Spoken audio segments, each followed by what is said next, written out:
Hi friends, स्वागत है आप सभी का एक और बढ़िया वीडियो में। देखिए हम लोग इसमें पढ़ने वाले हैं समानांतर क्रम संयोजन। देखिए इसका श्रेणी क्रम संयोजन क्या है, प्रतिरोध का संयोजन क्या है, उसका वीडियो बन चुका है। उसका लिंक हम डिस्क्रिप्शन में दे देंगे, वहाँ देख लीजिएगा।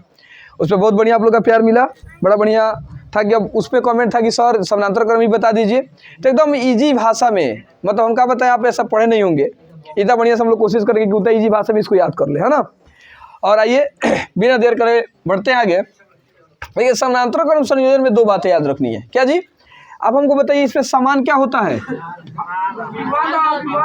इसमें विभवांतर समान होगा। क्या होगा? विभवांतर समान होगा और असमान जो होगा वो असमान धारा होगा। परिभाषा तैयार आपका हो गया? यही मेन बात है, इसी को समझना है। समानांतर क्रम संयोजन क्या है? तो कहिएगा वैसा संयोजन जिसमें धारा का मान माने अलग अलग, चाहे विभवांतर का मान समान तथा धारा का मान भिन्न भिन्न हो, मतलब अलग अलग हो, उसे क्या कहते हैं? समानांतर क्रम संयोजन कहते हैं। कोई दिक्कत? वैसा संयोजन जिसमें विभवांतर का मान समान और धारा का मान भिन्न भिन्न हो, अलग अलग हो, उसे क्या कहते हैं? समानांतर क्रम संयोजन कहते हैं। कोई दिक्कत? चलिए आंसर लिख दें इसका। चलिए लिख देते हैं, देख लीजिएगा।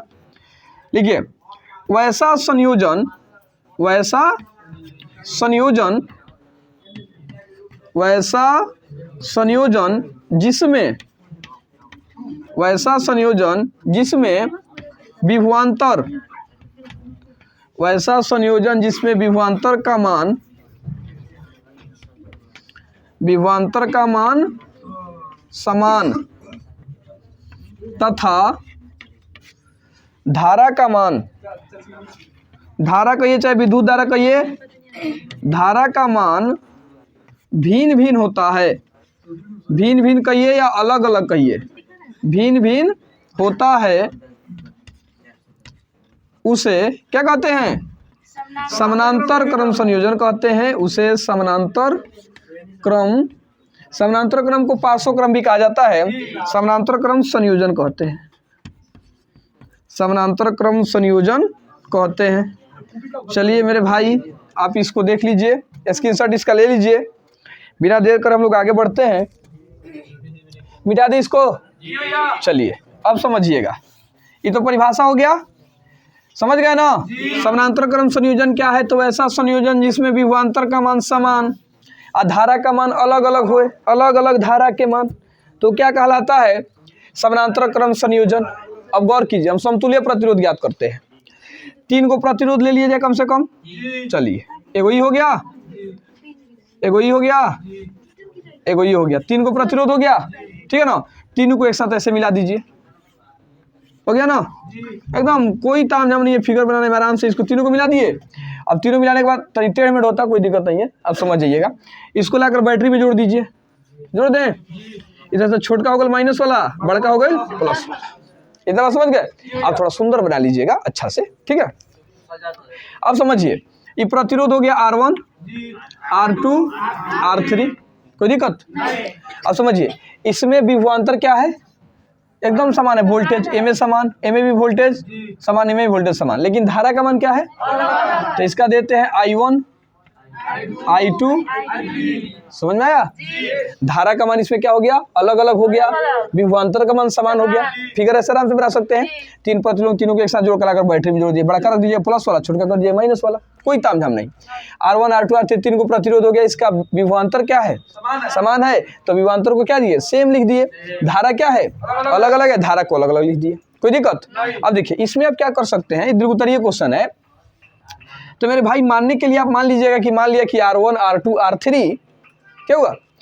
3 प्रतिरोध हुआ, जिसे समानांतर क्रम में जोड़ने पर इसमें धारा I1, I2, I3 और विभवांतर इसका भी है, समान है, विभवांतर सेम है। अब गौर करेंगे, ओम के नियम से आप लोग पढ़े होंगे, और ये ध्यान रखिएगा, फर्स्ट वीडियो में भी आपको बता चुके थे कि जिसका मान भिन्न भिन्न हो उसी के मान को ज्ञात किया जाता है, समझे ना। तो इसमें किसका मान ज्ञात करना होगा? धारा का मान। किसका मान? धारा का मान। तो हम सॉल्व करते हैं डायरेक्ट, जो समतुल्य प्रतिरोध निकलेगा वो। तो लिखेंगे धारा I बराबर I1 plus I2 plus I3, तीनों जोड़ देंगे। ओम के नियम से आप पढ़े होंगे, V बराबर फॉर्मूला होता है IR, पढ़े हैं ना जी। तो वैसे आई बराबर फॉर्मूला क्या निकल जाएगा, V बटा आर, V बटा आर हो जाएगा ना। तो ये ध्यान रखना एकदम बढ़िया से, ओम के नियम से V बराबर आई आर, तो आई के बराबर V बटा आर हो जाएगा। कोई दिक्कत? चलिए अब यहाँ समझिए, यहाँ आई मतलब क्या लिख सकते हैं, V बटा आर हो जाएगा, बराबर इसको क्या लिखेंगे, V बटा R1, R1 होगा, अलग अलग है, प्लस V बटा R2, यहाँ V क्या है समान है इसलिए V ही लिखे जा रहा है, प्लस V बटा R3, ये I1 का है, I2 I3 इसलिए R1 R3 लिख दिया गया। इतना बात समझ गए? अब गौर करेंगे, या V बटा R, अब गौर करेंगे ऊपर सब में V है, तो जब V कॉमन लेंगे तो बच जाएगा 1 बटा R1 प्लस 1 बटा R2 प्लस 1 बटा R3। इतना बात है आपको समझ में आया कि नहीं आया? ये बटा में V ले लिए तो 1 बटा R1 बच गया। अब थोड़ा गौर करेंगे, ऊपर है V, तो V से भी कट गया एक मरतबे, अब क्या हो जाएगा 1 बटा R बराबर 1 बटा R1 प्लस 1 बटा R2 प्लस 1 बटा R3। समझ में आया कि नहीं? यह आपका यहाँ पे समतुल्य प्रतिरोध निकल गया। यह आपको प्रूव कर दीजिए, चाहे आंसर लीजिए, जो भी हो तैयार हो गया। कोई बड़ी बात है? समझ में आया?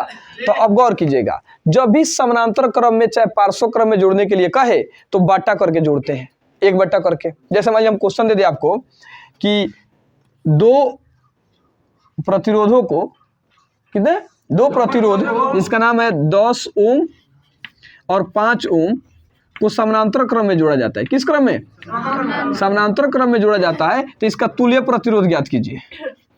तुल्य प्रतिरोध बताइए क्या होगा? तो कुछ नहीं करना है, बटा करके जोड़ना है उल्टा। तो 1 बटा 10 प्लस 1 बटा 5, 10 5 का लघुत्तम 10, यहाँ हो गया 1 प्लस 2 कितना आ गया 3 बटा 10 ओम। आपका तुल्य प्रतिरोध निकल गया आंसर। समझ में आया कि नहीं? अब न्यूमेरिकल लेगा तो बना सकते हैं। ऑब्जेक्टिव क्वेश्चन भी यहाँ से देता है कि 3 प्रतिरोधों को श्रेणी क्रम में जोड़ा गया, 3 प्रतिरोधों को समानांतर क्रम में जोड़ा गया, तो तुल्य प्रतिरोध ज्ञात करें। कोई बड़ी बात है? तो ऐसा आप सोल्यूशन कर दीजिएगा, आपको एकदम 5 नंबर एग्जाम में मिलेगा तो मिलेगा। कोई दिक्कत? इसका स्क्रीनशॉट ले लीजिए। हाँ, आई थिंक आप समझ गए होंगे। इसे एकदम ऐसा ही बनाना है एग्जाम में जैसे पूछा गया है, ठीक है ना? ऐसे ही ऐसे सॉल्व कर देंगे। दीर्घोत्तरीय क्वेश्चन देगा तो तुल्य प्रतिरोध का क्या ज्ञात करने के लिए। अलग उत्तरीय पूछे तो खाली यही पूछता है कि समानांतर क्रम क्या है, चाहे पूछेगा प्रतिरोध का संयोजन क्या है, कितने प्रकार के होते हैं। कोई दिक्कत? चलिए फिर हम आपसे मिलेंगे नेक्स्ट वीडियो में। जय हिंद, जय भारत।